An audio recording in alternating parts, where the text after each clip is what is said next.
Olá, tudo bem? Estamos começando mais um programa Arena do Futuro, nesta nova temporada, nessa série sobre Apocalipse, a Resposta. E o tema de hoje é um tema extraordinário. Prepare-se para conhecer um pouco mais das profecias apocalípticas. Antes de entrarmos no estudo da Palavra de Deus, eu queria mostrar para você o nosso curso bíblico chamado A Última Esperança. Esse curso é maravilhoso, um DVD lindo, gravado em 5 países, especialmente para você. E é de graça. É só você entrar no blog do Arena, fazer o seu pedido e nós enviaremos para sua casa. Ah, mas alguém pode falar, pastor, mas eu não tenho internet, não tenho nem sequer computador. Como eu faço? Então você pega o telefone, liga para cá e nós enviaremos até você um DVD como este, com todos os temas gravados em 5 países. Tá bom? Muito bem. Prepare-se então, pegue a sua Bíblia, uma caneta, um caderno ou um computador para anotar e nós vamos entrar no tema de hoje. Você percebeu que os nossos últimos programas formam uma série, é uma sequência de temas, ok? E o tema de hoje é um atentado à verdade. Esse título, Um Atentado à Verdade, será usado nos próximos 5 programas. Nos próximos 5. Por quê? Porque nós vamos analisar um atentado à verdade para cada coluna das 5. E você vai ver o seguinte, a forma como o inimigo trabalhou e ainda trabalha para jogar as verdades por terra. Vamos recapitular um pouquinho de alguns aspectos dos programas passados. Você viu que nós estudamos as 5 colunas da verdade, muito bem. Você viu que Deus deseja que você conheça a verdade para que a verdade liberte você. Você viu também que o inimigo deseja mudar a verdade em mentira e jogá-la por terra. Aí nos programas seguintes, nós vimos sobre Daniel 7, Daniel 8, o anticristo e Apocalipse 17. Tudo isso foi para mostrar para você quem são os instrumentos que o inimigo usa para cumprir o seu propósito de jogar a verdade por terra. Então o inimigo usaria a igreja falsa de Apocalipse 17, usaria o anticristo, usaria também os poderes políticos e religiosos do passado, especialmente os impérios que perseguiram o povo de Deus. Agora hoje, você vai ver como que o inimigo trabalhou, lutou e ainda luta para jogar por terra a verdade sobre Deus. Porque das 5 colunas, a primeira é Deus, o nosso Pai. Então nós vamos analisar como o inimigo lutou para que a verdade sobre Deus ficasse no esquecimento, fosse adulterada, fosse mudada ou simplesmente fosse algo que você não teria ou não tem acesso. Não tem hoje ou não teria acesso. Ou seja, nós precisamos saber hoje as verdades bíblicas relacionadas a Deus e o que o inimigo planejou para atacar essa verdade. Entendeu? Ok. Então vamos abrir a Bíblia Sagrada no livro de Jeremias, no capítulo 10, versículo 10. Jeremias 10, verso 10, diz assim: Mas o Senhor é verdadeiramente Deus. Ele é o Deus vivo e o Rei eterno. Do seu furor treme a terra e as nações não podem suportar a sua indignação. Esse texto mostra claramente que Deus é a verdade, que Deus é verdadeiro. Agora, quando nós falamos de que Deus é a verdade, nós precisamos buscar na Bíblia outros textos que nos ajudam a entender quem é Deus. Por exemplo, nós vamos aqui para 1 João, capítulo 4, verso 8, que é um texto bem conhecido. Ele diz assim: aquele que não ama não conhece a Deus, pois Deus é amor. Então esse texto define quem é Deus. Deus é amor. E a primeira parte do verso diz assim: aquele que não ama não conhece a Deus. Então veja a importância de conhecer a Deus e como se pode dizer se a pessoa conhece ou não conhece a Deus. Ou seja, quem não ama não conhece a Deus. A pessoa pode ser um teólogo, a pessoa pode ser PhD, a pessoa pode ter muito conhecimento, mas se essa pessoa não ama, ela não conhece a Deus. E se ela não conhece a Deus, significa que ela não conhece a verdade. E se não conhece a verdade, significa que não está liberto, ainda é um escravo. Por isso, Jesus diz assim: conhecereis a verdade e a verdade vos libertará. E lembre-se que no estudo de hoje, no caso de hoje, a verdade é Deus. Deus o Pai, Todo-Poderoso, Criador dos céus e da terra. Ele é a própria verdade. E o texto que a gente acabou de ler diz assim: aquele que não ama não conhece a Deus, porque Deus é amor. Sabe de uma coisa? Existem duas formas básicas para uma pessoa conhecer alguém ou algo. No caso aqui, conhecer a Deus. Você pode conhecer a Deus apenas por ler, através da leitura, e você pode conhecer a Deus através de uma experiência com Ele, através do caminhar com Deus, através do andar com Deus. Então o ideal é que a gente possa fazer das duas maneiras. Ou seja, nós precisamos conhecer a Deus através da leitura da Bíblia, através da teologia, isso é importante. Mas também é importante, e eu diria até mais importante, você transformar tudo isso na prática. E não ficar no campo da teoria, e sim partir para a prática. Ou seja, ser um amigo de Deus, andar com Deus. Porque uma coisa é ler sobre Ele, outra coisa é andar com Ele. Como foi o caso de Abraão. Abraão era conhecido como pai da fé e amigo de Deus. Abraão era tão amigo de Deus que Deus falava com ele. Ou seja, os dois conversavam realmente com uma intimidade impressionante de pai e filho. Ao ponto de Deus pedir a Abraão que sacrificasse o seu filho lá na montanha, no Monte Moriá. E Abraão era tão íntimo de Deus que ele levou o filho para ser sacrificado. E Deus, obviamente, não permitiu que isso acontecesse. Um outro exemplo é o caso de Enoque. Enoque era amigo de Deus, Enoque andava com Deus. A Bíblia chega a dizer, em Gênesis capítulo 5, que andou Enoque com Deus e não se viu mais Enoque. Por quê? Porque Deus o tomou para si. Então, conhecer a Deus através da experiência, do caminhar, do dia a dia, do relacionamento, é a forma mais incrível que se tem para conhecer a Deus. Como Enoque, como Abraão.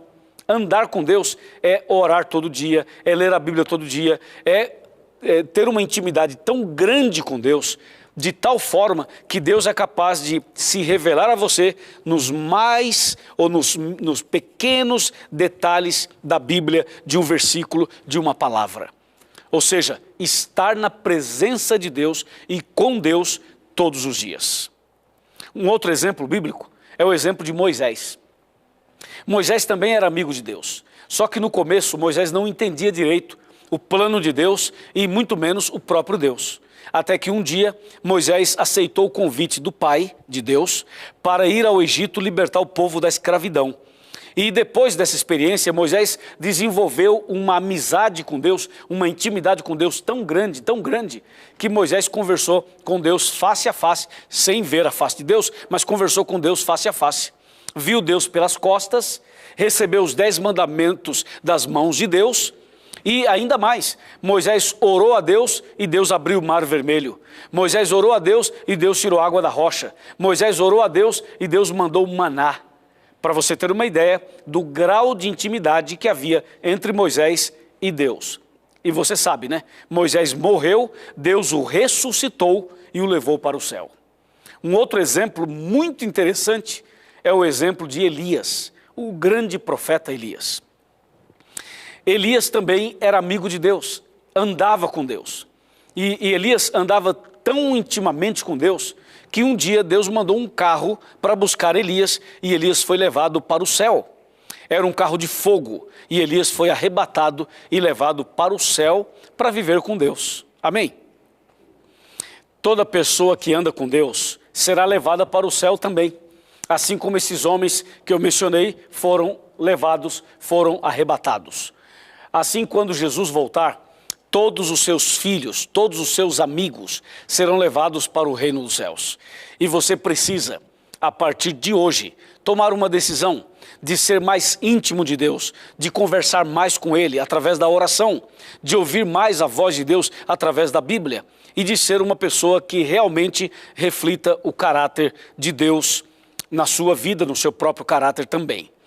Sabe que toda essa maravilha está relacionada a Deus, mas tem um texto na Bíblia que fala de uma maneira impressionante a respeito de Deus. É o livro do profeta Isaías.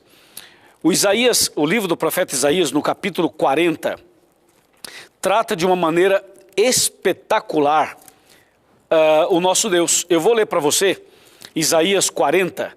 Vamos ler alguns versos apenas, porque são versos extremamente profundos e são muitos. Então vou ler alguns. Isaías 40, verso 12. Veja como a Bíblia fala a respeito de Deus. Quem na concha de sua mão mediu as águas e tomou a medida dos céus a palmos? Quem recolheu na terça parte de um efa o pó da terra e pesou os montes em romana e os outeiros em balança de precisão? Olha o verso 13. Quem guiou o Espírito do Senhor? Ou como seu conselheiro o ensinou? Olha agora o verso 14. Com quem tomou ele conselho para que lhe desse compreensão? Quem o instruiu na vereda do juízo e lhe ensinou sabedoria e lhe mostrou o caminho de entendimento? Olha agora o verso 15. Eis que as nações são consideradas por ele como um pingo que cai de um balde e como um grão de pó na balança. As ilhas são como pó fino que se levanta. E aí você pode ir para o verso 18. O verso 18 é uma pergunta impressionante. Olha o verso 18. Com quem comparareis a Deus? Ou que coisa semelhante confrontareis com Ele? Ou seja, dá para você comparar Deus com alguma coisa ou alguma coisa com Deus? A Bíblia faz essa pergunta. Com quem comparareis a Deus com quem? Não dá. E você continua, por exemplo, no versículo 20, diz assim, no versículo 22. Ele é o que está sentado sobre a redondeza da terra, cujos moradores são como gafanhotos. É ele quem estende os céus como cortina e os desenrola como tenda para neles habitar. E se você continuar fazendo a leitura, você vai ver que o profeta Isaías, no capítulo 40, exalta a Deus de uma maneira especial. Deus é tudo isso e muito mais. O nosso Deus é onipotente, onipresente e onisciente. Onipotente porque Ele tem todo o poder nos céus e na terra. Onipresente porque está presente em todos os lugares ao mesmo tempo. E onisciente porque tem ciência, conhecimento de todas as coisas, de tudo o que acontece e de tudo o que está no futuro. Deus tem o conhecimento, a ciência de todas as coisas. É esse Deus todo-poderoso, é esse Deus maravilhoso, é esse Deus de amor que eu quero falar para você. Um programa inteirinho dedicado a refletir sobre Deus e mostrar também qual seria a estratégia do inimigo para jogar a verdade sobre Deus por terra. Nós vamos falar sobre isso no próximo bloco. Faremos um intervalo e já já eu volto com você.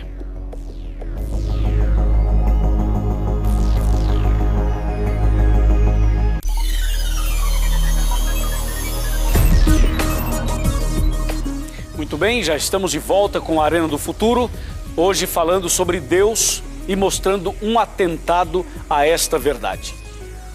Bom, você viu no bloco anterior que Deus é amor, que Deus é o único digno de ser adorado e que Deus é o único que pode dar o perdão para as pessoas.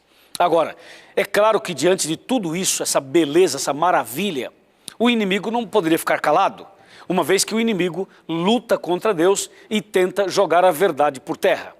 Então vamos analisar por partes. A primeira parte seria o amor. Deus é amor, 1 João 4,8. Agora, a luta do inimigo é justamente tentar criar uma geração de pessoas sem amor. É promover o desamor. E o inimigo tem lutado com todas as suas forças para jogar essa verdade por terra. e infelizmente ele tem conseguido em muitos casos.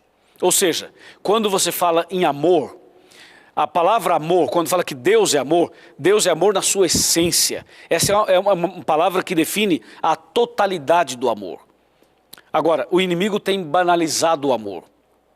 Desde o amor de homem para com mulher, até o amor de pai para filho, até o amor entre amigos e também, principalmente, o amor a Deus. Ou seja, tudo que diz respeito ao amor, o inimigo tem procurado banalizar, tem procurado ignorar, tem procurado adulterar e tem procurado jogar por terra. Por isso, nós estamos vendo hoje um grupo de pessoas no cenário religioso que tem aparência de cristão, mas não vive como cristão. Ou seja, tem aparência de piedade, tem aparência de que é uma coisa e na verdade é outra. Então o inimigo tem lutado para ter um grupo de pessoas hipócritas, que parecem uma coisa e são outra, entendeu? É justamente o que acontece com a segunda besta do Apocalipse. A segunda besta do Apocalipse tem aparência de cordeiro e fala como dragão. Então o que o inimigo quer é justamente ter um grupo de cristãos, entre aspas, de membros de igreja, seria a melhor expressão, membros de igreja que não amam, que não têm amor, que frequentam a igreja, que dizem que são religiosos, que dizem que são convertidos, mas na verdade não amam nem a Deus e nem ao próximo. E se a pessoa não ama nem a Deus nem ao próximo, ela é mentirosa. Ela pode frequentar a igreja, ela pode ter uma Bíblia, ela pode tentar ser diferente, mas se essa pessoa não ama, ela está perdida. Porque aquele que não ama não conhece a Deus, entendeu? Então o inimigo, ele luta para que as pessoas não amem. Quando você fala em amor, você tem que pensar no amor em duas vertentes. Seria isso aqui, ó. Olha aqui, a cruz. A cruz é a expressão do amor. Foi quando Deus enviou Jesus para morrer por nós. E a cruz é formada por duas hastes. A haste na vertical, a madeira na vertical, e a outra na horizontal. Aí está a mensagem do amor. Essa na vertical é o amor do homem para com Deus. E essa madeira na horizontal é o amor do homem para com o próximo. Entendeu? Então, Deus deseja que nós, eu e você, sejamos cristãos de verdade, que amemos a Deus e que amemos ao próximo. É assim que Deus quer. Quando o inimigo promove o desamor, o ódio, a inveja, os ciúmes e também cria esse sentimento, ou cria essa geração de pessoas que apenas vivem focadas no sentimento, mas não na essência do amor, ele joga por terra esse aspecto da primeira verdade. Quando você trata do assunto da adoração, a coisa é um pouco mais complexa ainda, é um pouco mais complicada ainda. Por quê? Porque a Bíblia diz que só Deus deve ser adorado. Em Mateus capítulo 4, Jesus deixou isso bem claro. Mateus capítulo 4, Jesus falou isso no final da tentação no deserto. Veja, Mateus 4, versículo 10, diz assim: então Jesus lhe ordenou: retira-te, Satanás, porque está escrito, ao Senhor teu Deus adorarás e só a Ele darás culto. Ouviu isso? Jesus foi claro, somente a Deus nós devemos adorar. Acontece que o inimigo tem lutado para desviar a adoração a Deus para outras pessoas e para outras coisas. Você viu que nesse capítulo 4 de Mateus, o inimigo chegou ao ponto de pedir a Jesus que se ajoelhasse nos pés dele. O inimigo diz assim: se você se prostrar e me adorar, eu te dou todos os reinos do mundo e a glória deles. Então veja que o inimigo, ele pede a Jesus que o adore. Então se o inimigo foi capaz de tentar Jesus nesse sentido e falar assim: vem cá, Jesus, se ajoelha aqui e me adore, e eu te dou tudo, o que ele não seria capaz de fazer para com os seres humanos? Então, meus amigos, prestem bem atenção. O inimigo tem lutado para desviar a adoração a Deus. Um dia, Pedro estava entrando e Cornélio saiu ao seu encontro. Sabe o que aconteceu?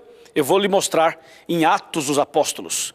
Atos dos Apóstolos é um livro impressionante. E nós queremos ler para você o livro de Atos. Está bem aqui, Atos dos Apóstolos. Vamos abrir a Bíblia no capítulo 10 e nós vamos ler os versos 25 e 26. Diz assim: aconteceu que, indo Pedro a entrar, lhe saiu Cornélio ao encontro e, prostrando-se-lhe aos pés, o adorou. Mas Pedro o levantou, dizendo: ergue-te, que eu também sou homem. Então você percebe claramente que o inimigo tenta implantar a adoração ao ser humano. E Pedro, nesse caso, foi entrando quando Cornélio saiu, viu Pedro, o apóstolo, ajoelhou para adorá-lo. E Pedro, que era um servo de Deus, falou assim: Cornélio, não faça isso, levanta-te que eu sou homem como você. Então você vê que Pedro não era papa, né? Pedro não era papa, porque não aceitou a adoração. Pedro era um servo de Deus e se manteve firme nesse princípio de que só Deus deve ser adorado. Um outro exemplo é o que aparece em Apocalipse, na história do anjo que apareceu a João. Veja o que diz Apocalipse capítulo 22, versículos 8 e 9. Eu, João, sou quem ouviu e viu estas coisas. E quando as ouvi e vi, prostrei-me ante aos pés do anjo que me mostrou estas coisas para adorá-lo. Então ele me disse: vê, não faças isso. Eu sou conservo teu, dos teus irmãos, os profetas, e dos que guardam as palavras deste livro. Adora a Deus, ordenou o anjo. Você viu? Então o anjo apareceu a João, João emocionado, feliz, se ajoelha aos pés do anjo. O anjo disse: não, senhor, levanta-te. Só Deus deve ser adorado. Adore a Deus. Eu sou conservo teu. Ou seja, você foi criado por Deus, eu também fui. Então você não pode me adorar. Adore somente a Deus. Entende? Então Pedro não aceitou, o anjo não aceitou, porque eles sabem que só Deus é digno de ser adorado. Mas o inimigo não se dá por vencido. E ele continua a lutar, ele continua lutando para desviar a adoração a Deus. E por isso, ele estabeleceu a adoração ao Pontífice Máximo, estabeleceu a adoração aos santos, às imagens, aos seres humanos, aos astros, aos animais e a coisas. Você sabe que nesse mundo que a gente vive, tem quase de tudo. Existem pessoas que consideram a vaca sagrada e outros que consideram a serpente um animal sagrado. E ainda, alguns consideram a pulga um bichinho sagrado. Você vê, então o inimigo ele tem lutado para desviar essa adoração. E em alguns casos ele tem conseguido. Mas aqueles que estudam a Bíblia não caem no seu engodo, não caem na sua armadilha. Nós sabemos que devemos adorar somente a Deus. Mas durante a Idade Média, durante os períodos de perseguições, o inimigo implementou essa semente da adoração aos líderes religiosos, às imagens, aos santos, aos astros e a outras coisas mais. Entende? Inclusive, no tempo de Roma imperial, havia já um culto ao imperador. E esse culto ao imperador era assim: o imperador passava, as pessoas se curvavam um pouquinho e diziam: Ave César, Ave César. Era uma adoração. Era uma adoração. Um outro detalhe importante na história é que havia um grupo que adorava o sol. Interessante, sabia? Que havia um grupo que adorava o sol. Tem um texto aqui na Bíblia, vamos ver se eu consigo localizar esse texto, que vai nos ajudar a entender esse tipo de situação, onde um grupo adorava o sol. Vamos ver, se eu localizar aqui, a gente vai ler. Já localizei, pela graça de Deus. Ezequiel capítulo 8, verso 16. Anote esse texto, porque ajuda a entender a mensagem de hoje. Vamos ver, diz assim: levou-me para o átrio de dentro da casa do Senhor, e eis que estavam à entrada do templo do Senhor, entre o pórtico e o altar, cerca de 25 homens, de costas para o templo do Senhor, e com o rosto para o oriente, adoravam o sol virados para o oriente. Ouviu isso? um grupo de 25 pessoas viravam as costas para o templo e com o rosto virado para o sol, adoravam o sol. E esse negócio de adoração ao sol foi tão sério que foi a partir daí que surgiu a guarda do domingo no lugar do sábado. Entendeu? E quando você fala em adoração, você tem que lembrar que na Bíblia existe o dia bíblico de adoração. Qual é o dia bíblico de adoração apresentado por Deus? É o sábado. Mas aqueles que seriam usados pelo inimigo para jogar a verdade por terra, mexeram até no dia bíblico de adoração e estabeleceram o domingo no lugar do sábado. Ou seja, o inimigo usou a mulher do capítulo 17, usou também outras pessoas e outros poderes na história para minar essa verdade e para jogá-la por terra. Assim, esse aspecto do amor e da adoração foram extremamente agredidos, perseguidos e jogados por terra. De maneira que hoje, nos dias de hoje, ainda existem pessoas que não adoram a Deus, mas acabam adorando a si mesma, a si mesmos, acabam adorando pessoas, coisas, objetos, posições e tudo mais. Existe até uma coisa que se chama culto ao corpo. Culto ao corpo. Você olha as revistas, você vê alguns programas de notícias e você percebe claramente que tem pessoas que estão cultuando o seu próprio corpo. Infelizmente, isso acontece. E finalmente, existe a terceira palavra que seria confissão. Só Deus pode perdoar pecados quando a gente confessa os pecados a Ele. 1 João, capítulo 1, verso 9, fala sobre isso. Veja aqui, 1 João 1,9. Se confessarmos os nossos pecados, Ele é fiel e justo para nos perdoar os pecados e nos purificar de toda injustiça. Então está claro que somente Deus pode perdoar pecados daqueles que se arrependem e que confessam. Mas o inimigo também lutou para pisar nessa verdade. E por isso estabeleceu um sistema de que as pessoas seriam levadas a confessarem seus pecados diante de um líder religioso. E esse líder religioso determinaria o que a pessoa deveria fazer para obter o perdão dos seus pecados. E isso é contra a Bíblia. A Bíblia Sagrada não apoia essa iniciativa. Nós devemos confessar os pecados somente a Deus e não ao homem. Mas infelizmente a Igreja Romana estabeleceu esse sistema do confessionário. Eu mesmo já me ajoelhei várias vezes no confessionário para confessar meus pecados diante de um sacerdote. Mas você sabe que isso está errado. E eu não tinha conhecimento, por isso fazia esse tipo de coisa.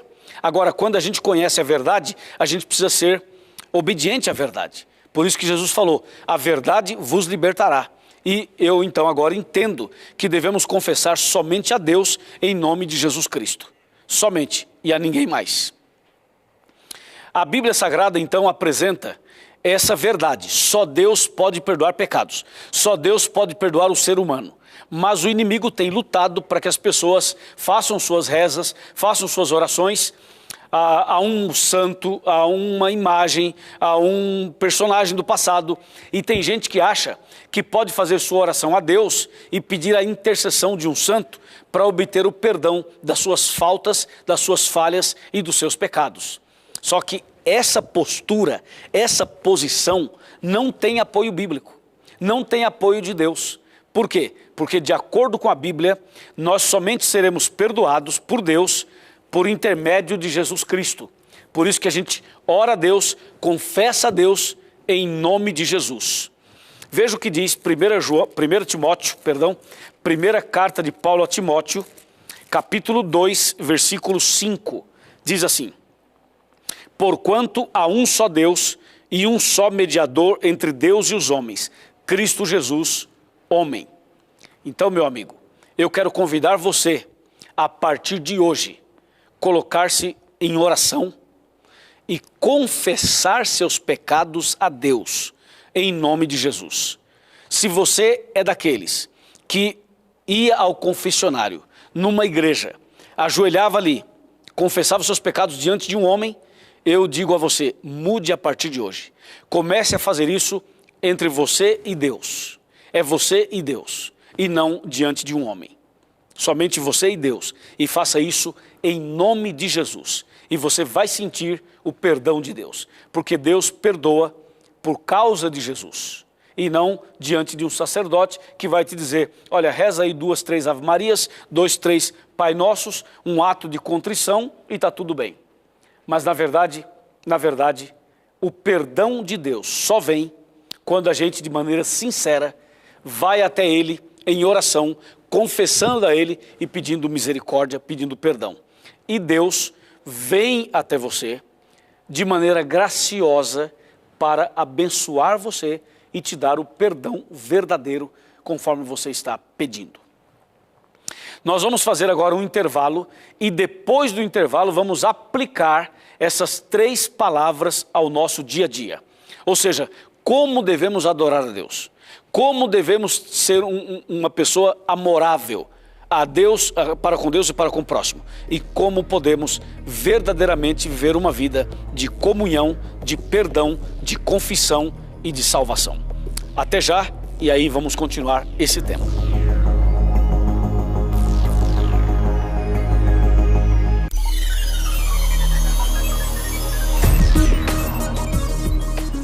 Muito bem, já estamos de volta com o programa A Arena do Futuro.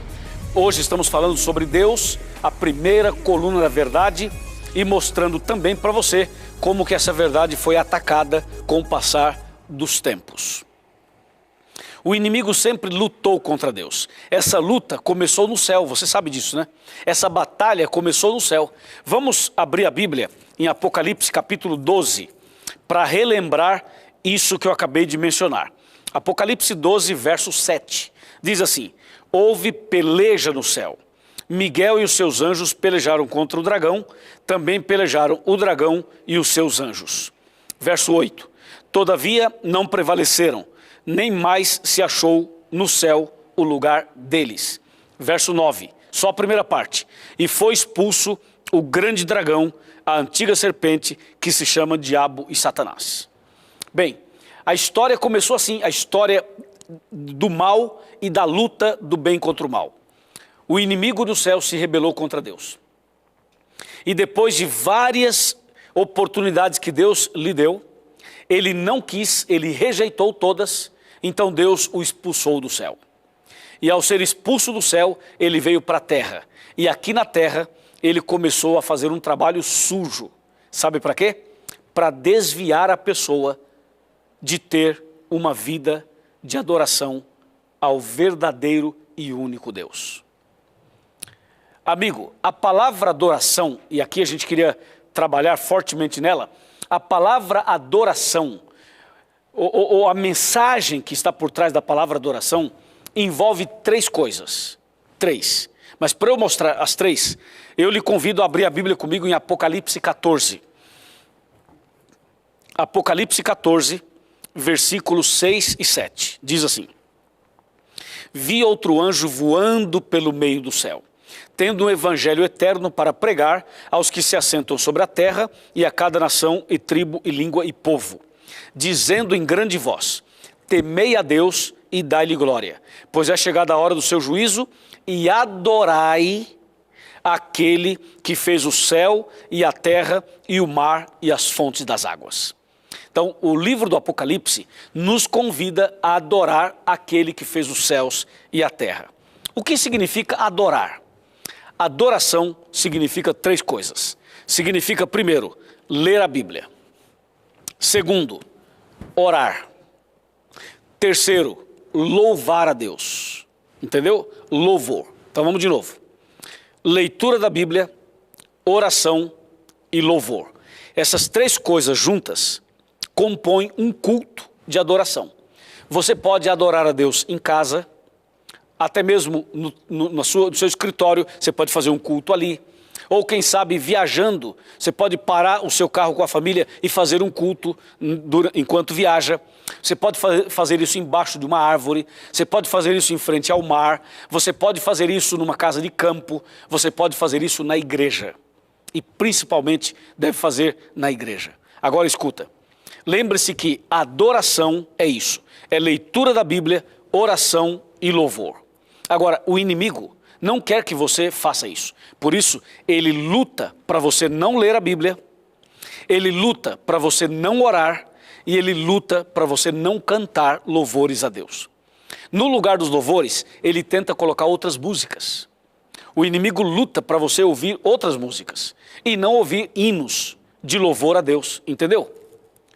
E você sabe, quando você entra no seu carro, que música tem lá? Hã?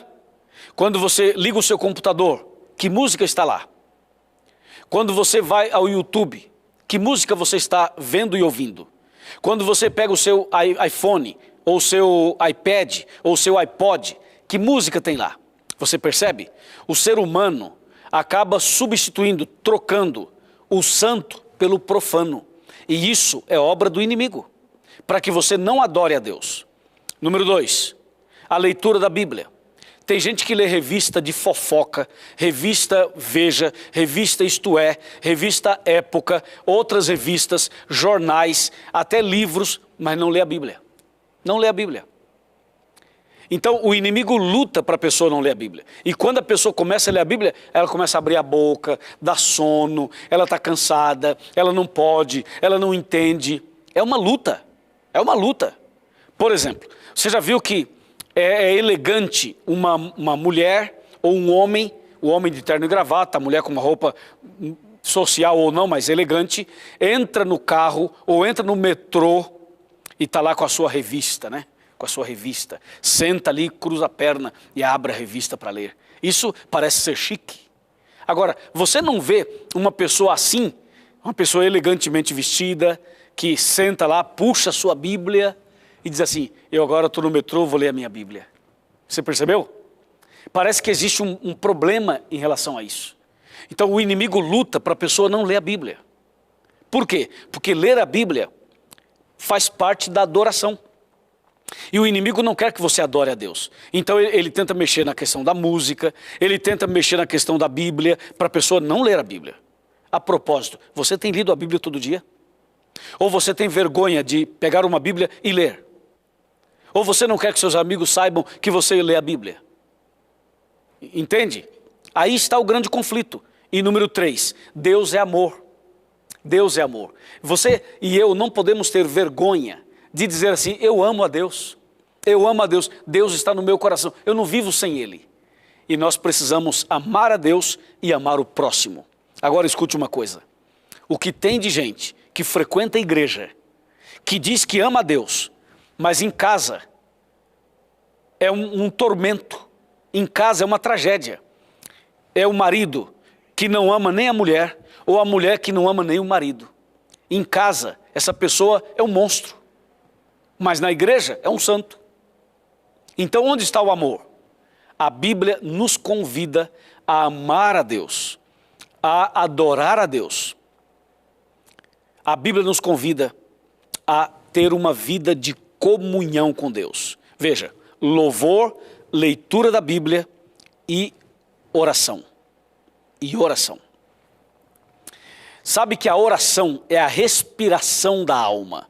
E a pessoa que ama a Deus, ela vai querer estar perto de Deus, orando, lendo a Bíblia e cantando hinos. Ou seja, adorando a Deus.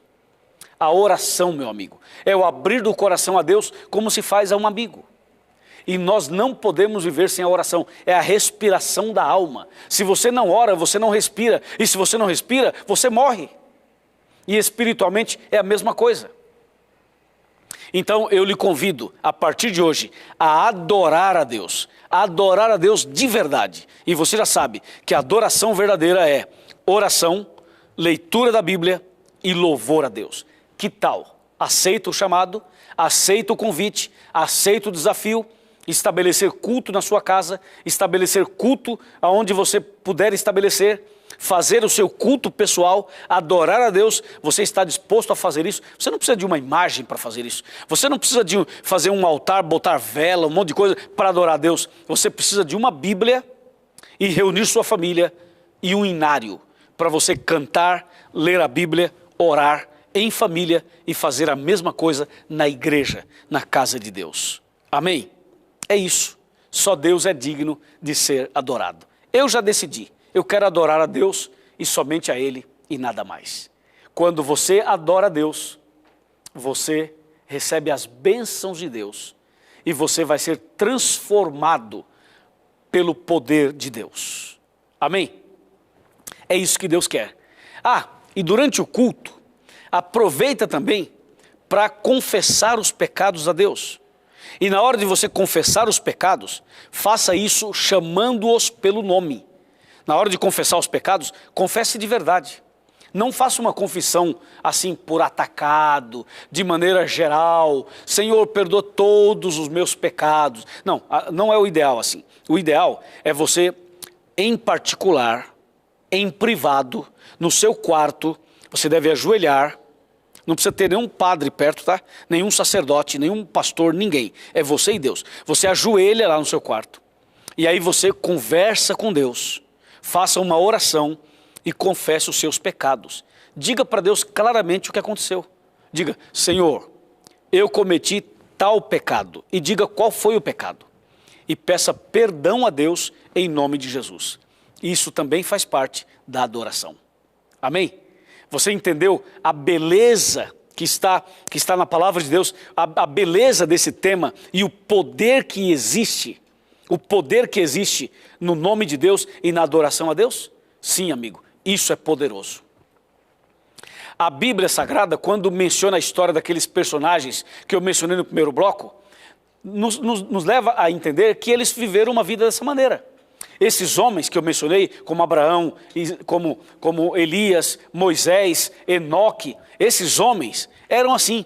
Eles adoravam a Deus, eles serviam a Deus, eles cultuavam a Deus, eles eram fiéis a Deus. E tem um texto aqui, no livro de Atos, Atos dos Apóstolos, capítulo 5, Atos capítulo 5, versículo 29, que diz assim: Então Pedro e os demais apóstolos afirmaram, antes importa obedecer a Deus do que aos homens. Entendeu? Antes importa obedecer a Deus do que aos homens. Amigo, o inimigo jogou por terra a verdade da adoração a Deus, do amor a Deus e também do perdão que só Deus pode oferecer. E isso foi jogado por terra na vida de milhares de pessoas. Mas hoje, aqui, em nome de Jesus, nós queremos que essa verdade sobre Deus seja restaurada no seu coração e também na sua família. Amém? Porque há poder no nome de Deus para restaurar essa verdade na sua vida e também na sua família. Vamos conversar agora de coração para coração. É aquele momento que eu sento na minha cadeira, no meu sofá, e a gente conversa de maneira mais próxima, de maneira mais íntima, como uma família. Vamos sentar. Vamos sentar aqui. Você é bem-vindo aqui no Arena, e eu espero que também você me convide para estar na sua casa, e eu já estou através do programa, mas agora eu quero estar assim como que fazendo parte da sua família. É a hora que a gente chega mais perto, é a hora que a gente fica mais à vontade, é a hora que a gente conversa de coração para coração. Meu amigo, como está a sua vida espiritual? Como está a sua vida espiritual? Você tem feito o culto familiar? Você tem frequentado a casa de Deus? Vamos falar sobre isso? Vem cá, chega mais perto. Vamos conversar sobre isso. Vem cá, chega mais perto. Pode vir, tranquilo. Pega a sua cadeira que está distante da televisão, coloca a cadeira bem pertinho da televisão. Se você está sentado no sofá, puxa um pouquinho o sofá para mais perto, aumenta o volume da televisão para a gente conversar sobre esse assunto. Você quer ser abençoado? Você quer que a sua casa seja revestida da graça de Deus e protegida pelos anjos de Deus? Você quer realmente ter paz no coração? Você deseja de verdade ser fiel a Deus, andar com Ele e um dia morar com Ele no reino dos céus? Então, convide Deus para morar na sua casa. Convide Deus para morar no seu coração. Ele vai entrar na sua vida, Ele vai mudar sua vida, Ele vai revolucionar você por completo. Ele vai abençoar seu casamento, vai abençoar seus filhos, vai abençoar sua família, vai transformar a história da sua vida. Não importa o que você fez ou faz. Eu estou pregando agora, estou falando agora para uma pessoa que tem vícios, para uma pessoa que bebe, para uma pessoa que fuma, uma pessoa que usa drogas, uma pessoa que tem vício, o vício da prostituição. Eu estou falando para você que diz assim: pastor, eu queria ser diferente, eu queria andar com Deus, eu queria amar a Deus, eu queria adorar a Deus, mas pastor, eu tenho tanto pecado, eu vivo tão mergulhado na lama do pecado que eu não consigo. Eu imagino a luta de cada um, porque cada um de nós tem realmente lutas. Agora escuta uma coisa: Deus está do seu lado e Deus é todo poderoso. Ele pode colocar a mão sobre você agora, abençoar sua vida agora e te dar forças para você começar hoje uma vida nova. Quando Deus está no nosso coração, não há vício que resista, não há pecado que resista, não há diabo que resista, porque Deus é maior do que tudo isso, entendeu? Então não espere ficar limpo para vir a Jesus, não espere estar totalmente liberto para então andar com Deus, não espere. Venha para Deus do jeito que você está, com pecado, com vícios, com problemas. Venha do jeito que você está e Deus vai limpar você, Deus vai purificar você, Deus vai habitar no seu coração desse jeito que está. E quando Deus entrar no seu coração, Ele vai fazer o milagre que você tanto precisa. Não esqueça que Jesus nasceu numa manjedoura, nasceu numa estribaria de animais, num lugar que era sujo, num lugar que era impróprio, mas Ele nasceu lá e mudou a história da humanidade. Dessa forma, Ele também pode entrar num coração sujo, num coração pecaminoso, numa vida cheia de problemas, e Ele pode limpar essa vida, limpar esse coração, limpar esse pensamento, limpar totalmente por dentro e por fora e dar a você uma nova chance, uma nova oportunidade. Você crê? Amém. Eu também creio. E se você realmente deseja tudo isso, eu vou orar por você. E quero que você, depois da oração, procure uma igreja adventista e vá até lá para conhecer mais a palavra de Deus e para se preparar para a volta de Jesus. Vamos orar. Querido Pai Celestial, obrigado porque, apesar de que o inimigo lutou para jogar a verdade por terra, o Senhor, através de Jesus Cristo, o Senhor tem lutado e trabalhado para restaurar a verdade no nosso coração. Ó Pai, abençoe essa pessoa que ora comigo, abençoe esse casal que ora comigo, abençoe essa família que está orando comigo, que essas pessoas, Senhor, receba o Senhor no coração e que o Senhor venha a partir de hoje mudar a vida, a história dessa pessoa e dessa família.